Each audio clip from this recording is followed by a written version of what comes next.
If somebody can't close their eyes and think about, even so generally or ambiguously describe what is the Torah that they associate with a particular rabbi, I don't think that rabbi is doing their job well. This is Daniel Steinberg, and you are listening to The Maggid Method.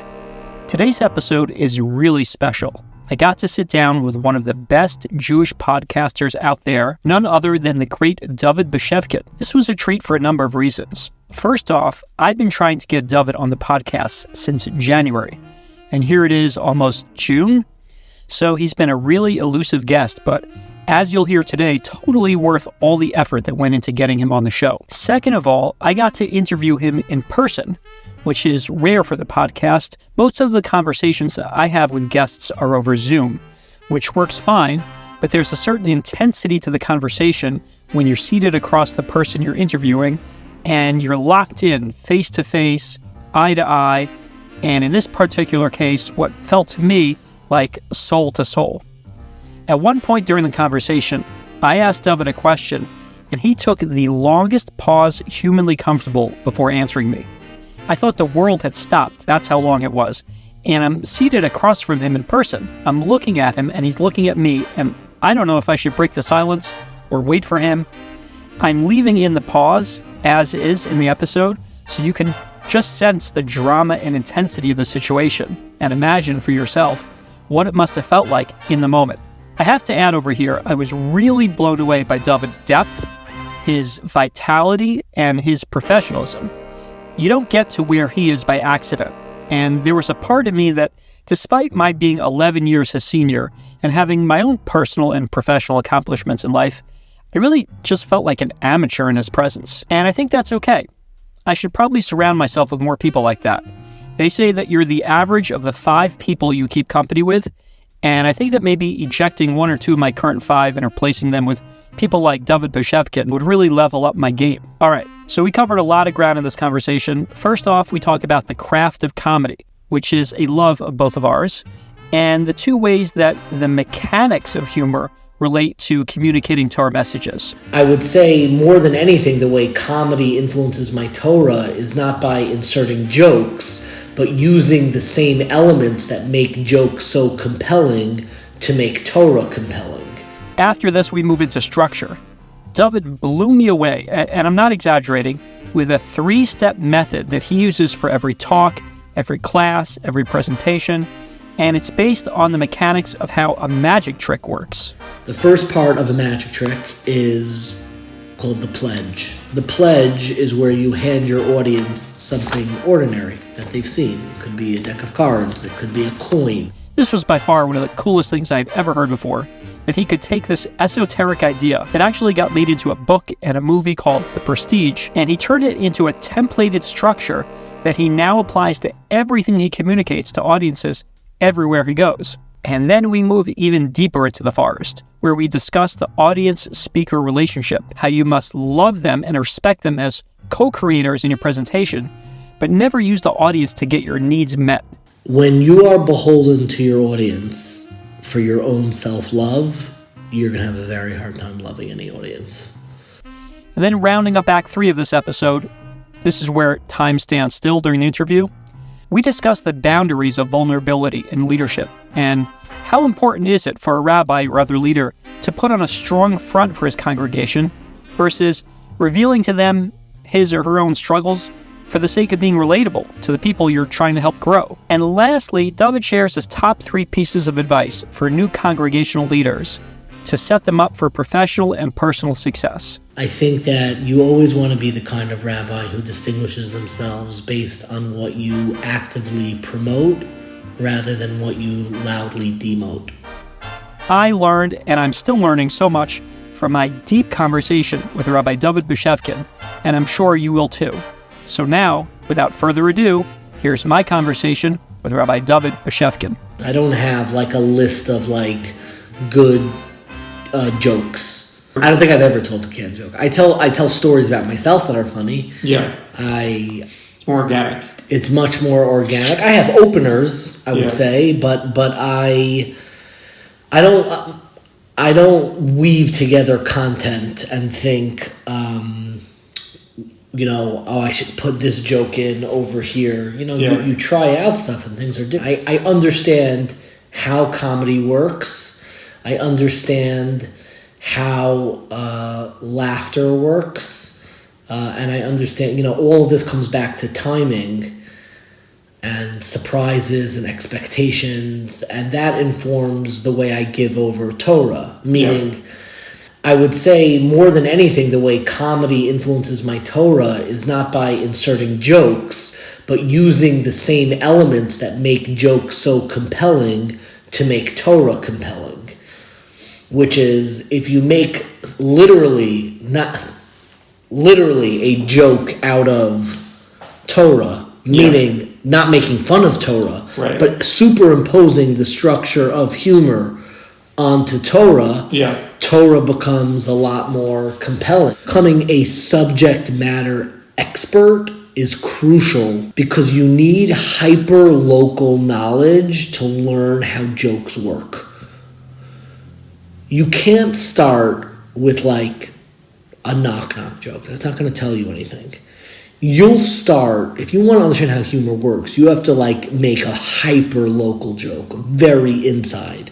A joke that only your family would get, or only, people in your specific community might get. That gets to the kishkas, to the heart of the human experience.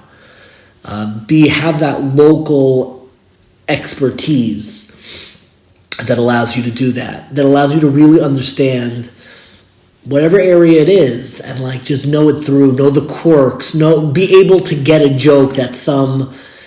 there's certain yeshivish one-liners that I find so enchanting because you need so much background information to get it, And, I'll give you an example of, again, this isn't, the funniest joke, but it's, it's a sharp one-liner. So somebody one time said, and I'm not going to explain it, but I'm highlighting an example of, being fully immersed and, in the students and in the subject matter. So there's this joke that goes, Muncie, the community, it's all about money. It's all they care about is money. So why is it spelled Muncie? It should just be called money. So what's the extra S for? So the joke is, L'Rabbos Talmidei Chachamim. So that's a joke. That's a play off of Gemara and Pesachim. It's a very insider. You have to know Muncie. You have to know this Gemara and Pesachim. You have to know Muncie's reputation. You have to know the letter S. Also exactly. It's a lot that goes. That's a very insightful and well-crafted yeshiva joke. And I think I gained a lot of that when I was in yeshiva. Yeshiva guys love this because yeshiva is all about local knowledge. Mm-hmm. It's so, the culture is so hyper specific. It's insular, It's its own ecosystem. So it's a breeding ground for comedy. Right. And guys are always ripping each other. And I would say similarly, you need that local expertise of the human experience, also in terms of the Torah itself, meaning I think a lot of people want to know the entire Torah, or there's this pressure when you're a rabbi, I should know everything.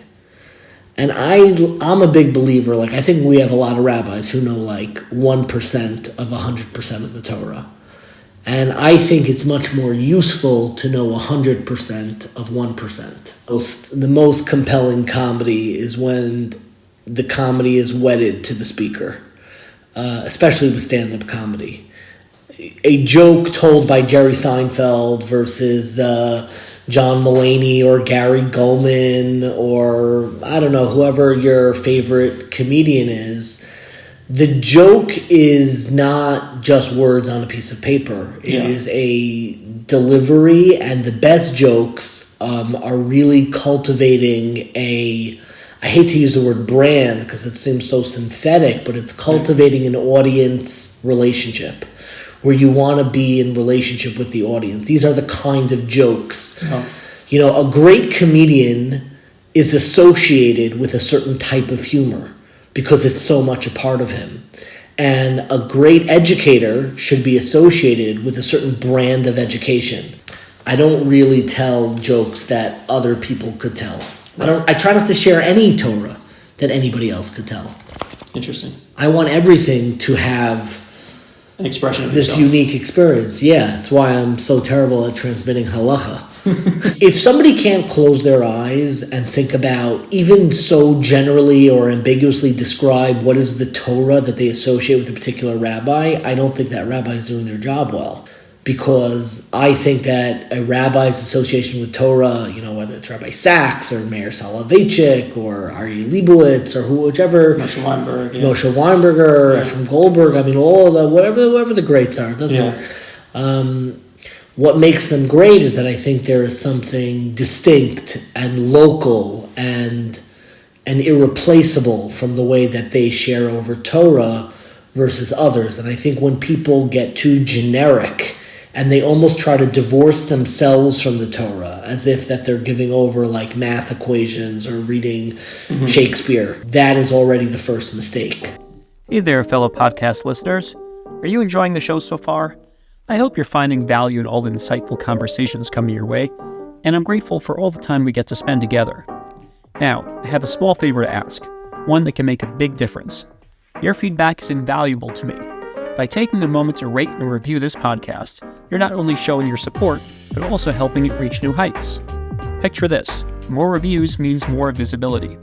More visibility means more incredible guests lining up to share their stories and expertise with you. So, if you're enjoying what you're hearing, how about making some magic happen? Scroll down, tap that rating, jot down a few words. It's that simple.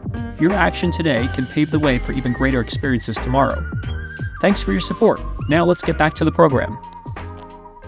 There is something for an opening to relax people, to open up people. The famous Gemara where Rabbah opened with a joke, and then everybody laughed, and everybody, then they learned the Ema. Okay. I have the same structure for everything that I do. Yeah, go ahead.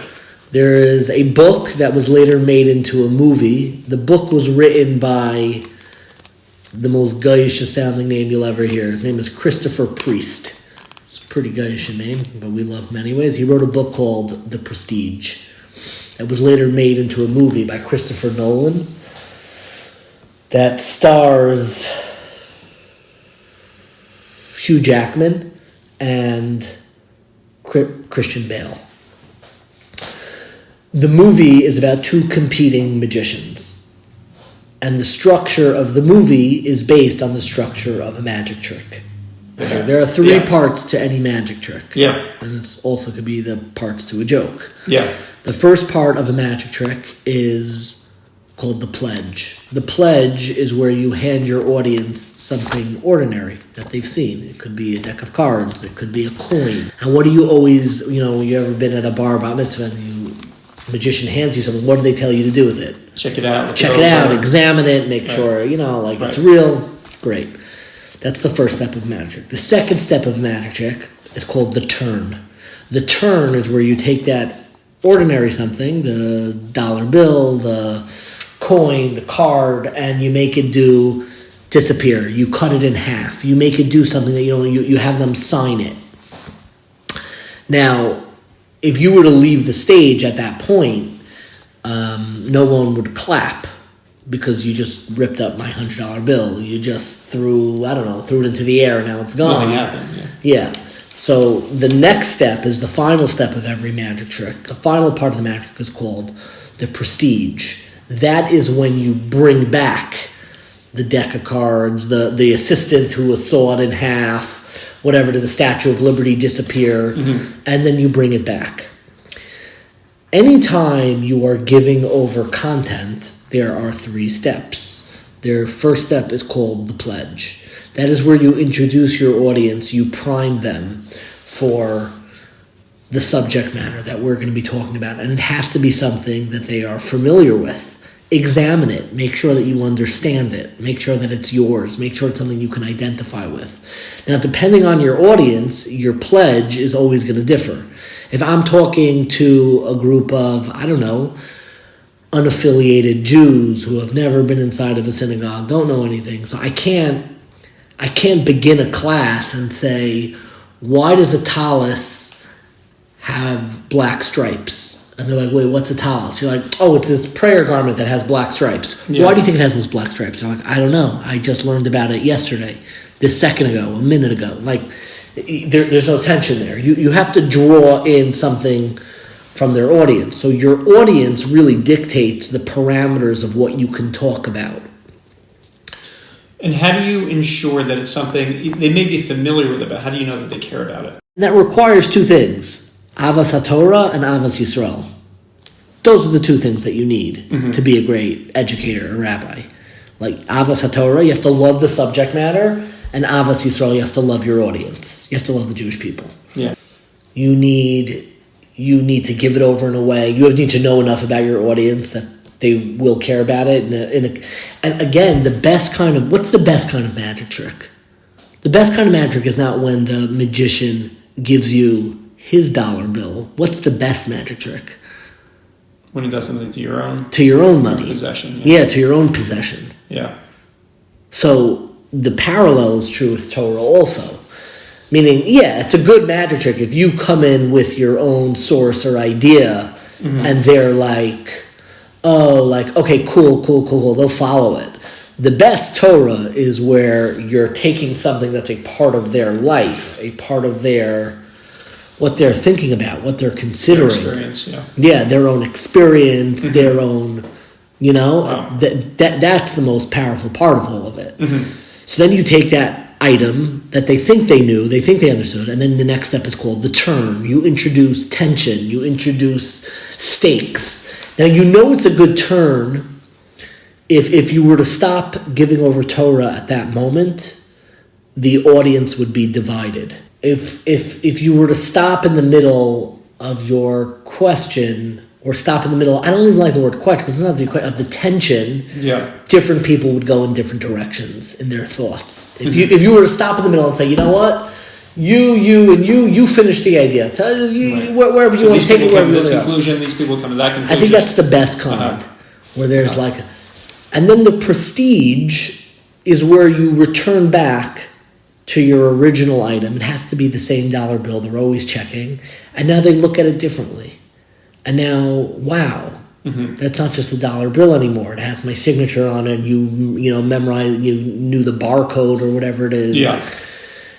And it's the same one. Wow. And that is how comedy works, and that is how magic works, and that is how Torah works, Torah education works, and that is my approach to everything.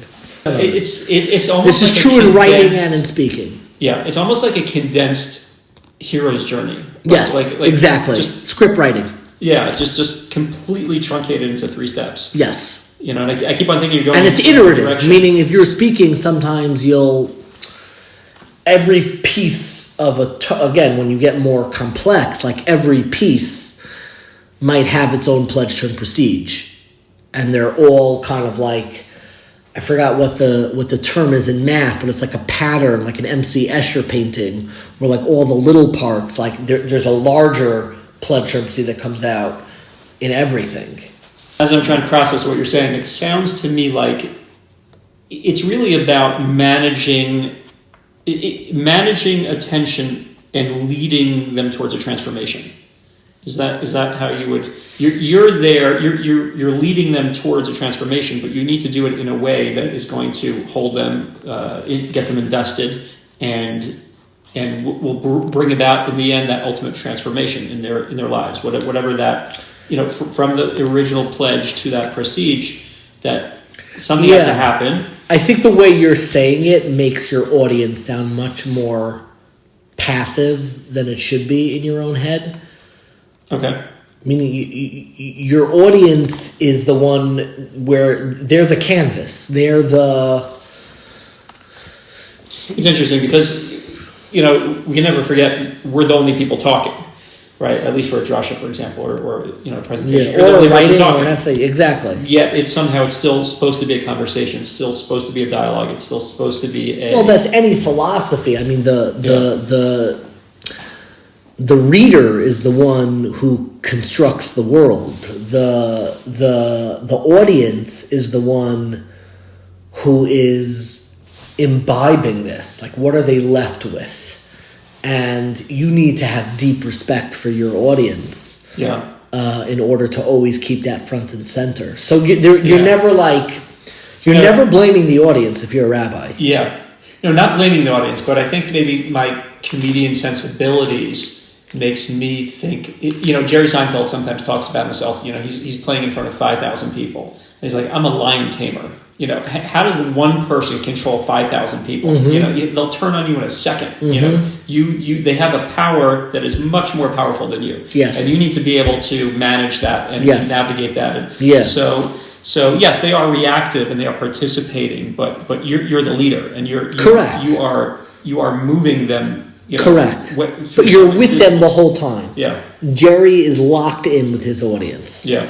And he knows where they are at every moment.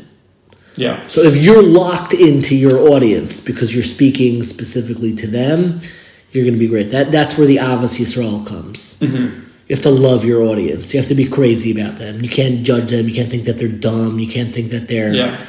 In the book, How to Win Friends and Influence People, Dale Carnegie, I think he says Harry Blackstone, the senior, the old magician, he said that he would, right before he would take a step out, from behind the curtain, he would repeat to himself, I love this audience. I love these people. I love them. They allow me to earn a living in a way that is, that I love, and I'm filled with love for the people. And that's how he would pump himself up in order to be able to perform in a way that... Wow.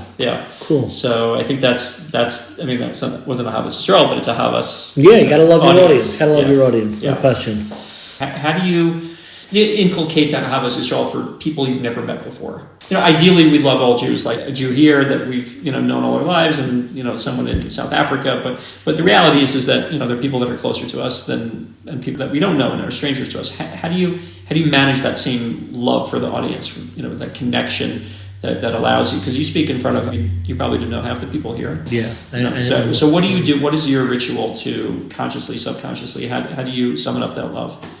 I think it begins with loving yourself. You have to love yourself deeply, because the moment that you start hating yourself is the moment you're going to hate your audience, because you don't like what you're doing, because you don't like the way your life turned out, because you don't like the lack of respect that you get or the amount of money you make, so you'll only be able to talk to people who make you feel a certain way, and that's going to limit you, and it limits a lot of rabbis. But if you truly love yourself and love the opportunities that your life has brought you and love where your life is right now, then you feel more abundant. You feel more abundant, and you're less beholden. You have to give them less. When you are beholden to your audience for your own self-love, you're going to have a very hard time loving any audience. Which is probably true of most comedians. I don't think most comedians are misfits. I would... Not healthy comedians, not comedians who make it in the long run. Not Stephen Colbert, not Jerry Seinfeld, right? Not Steve Martin, not Martin Short. Yeah, there are a couple like young, not Adam Sandler. These people love themselves, and you see the joy in their work. Mm-hmm. John Mulaney didn't love himself, and he had to go to drug rehab, and he came out, thank God, healthier. But it's the danger of going into a performative space and not having enough self-love. You are limiting yourself, and you are not going to be able to connect with an audience who's not giving you what you really need prior. Mm-hmm. If you're beholden on your audience for you being able to love and appreciate your own life, that's not healthy. Right. It's interesting because Jerry Seinfeld talked about Larry David, and Larry David was a guy who was a stand-up but never made it as a stand-up. Yeah. And he wasn't, because he said he took things too personally. He was too. Yeah. There was some. It held Letterman back a lot. Also, the reason why Letterman didn't get the Tonight Show, a lot of it had to do with that abrasiveness. Letterman was a miserable person. Mm-hmm. I mean, I love his comedy. Yeah. But he didn't. You could tell he didn't really love his audience that much. Yeah. And it frustrated him, and it frustrates a lot of comedians whose audience loves them more. Like part of Letterman at the end of every show would be like, that was the worst show ever. You know, Gary Shandling struggled with this a lot. Yeah. Gary Shandling, from the Larry Sanders show. Yeah. So maybe let's transition talking about authenticity and vulnerability and sharing and the role of that is as a leader. There are schools of thought, maybe some older schools of thought that would say that the rabbi has to lead from the front. He has to show. No one's perfect, but he has to show strength, and he has to show a more better version of the people that he's leading. And other people would say that, well, that's not relatable. If he's on a pedestal and I'm down here, I can't relate to a person like that. He doesn't. There's nothing for me to learn from them. So, where do you think? What's the balance over there? Because you can't be the patient and the therapist.